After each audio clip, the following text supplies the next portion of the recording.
So often we just talk on the surface. And when you get people talking and really starting to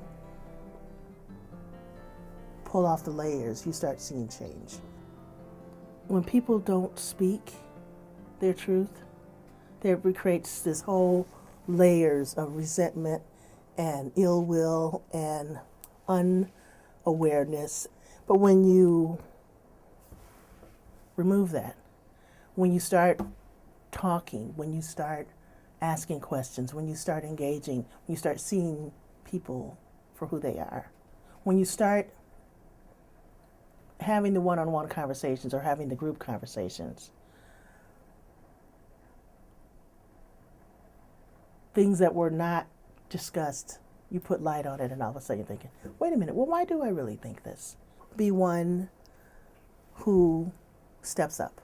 Be one who becomes the catalyst. Be one who asks the questions. Be one who sits in and engages. Be one who says, no, I'm not going to let this slide. There's so much misinformation out there.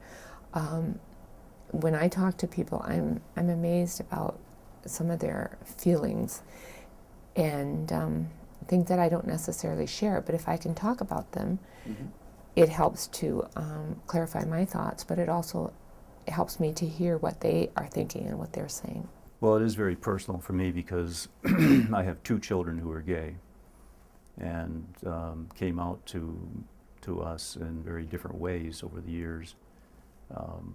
And it all began for me as with my son as a desire to find ways of helping him to have a better life.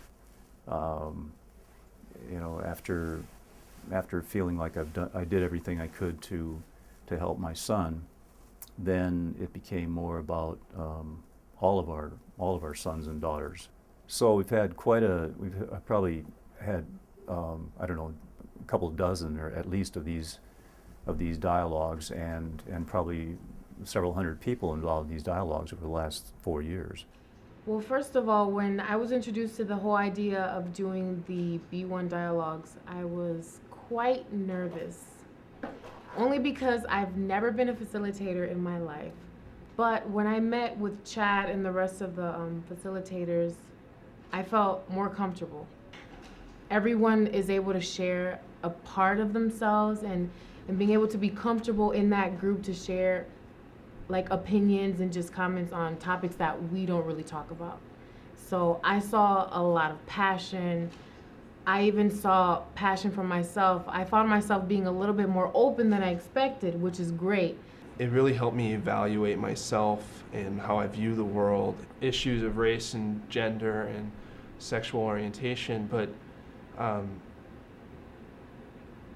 the nature of the dialogues made me kind of face that head on, and I feel a lot stronger now. I would recommend for anyone that is interested in being more aware about issues of, oppression and inequality to participate in a dialogue, because I always thought I was pretty aware, but then when I heard other people's experiences and things that they experience that I don't, I learned from that. So I feel like I'm more aware and a more open-minded person.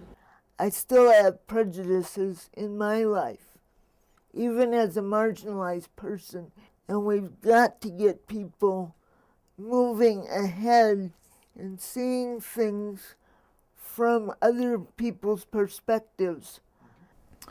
I'm a 4th-generation Grand Rapidian, and I love West Michigan. And I also see that we have experienced quite a renaissance over the last 15 years in West Michigan. And to continue that, we really need to address the climate for diversity.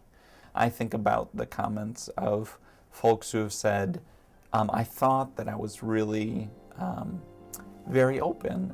And when I got into dialogue with people, I learned that there's more work for me to do. I want the Renaissance in West Michigan to be one for everybody. And when we all do that, we make West Michigan incredible.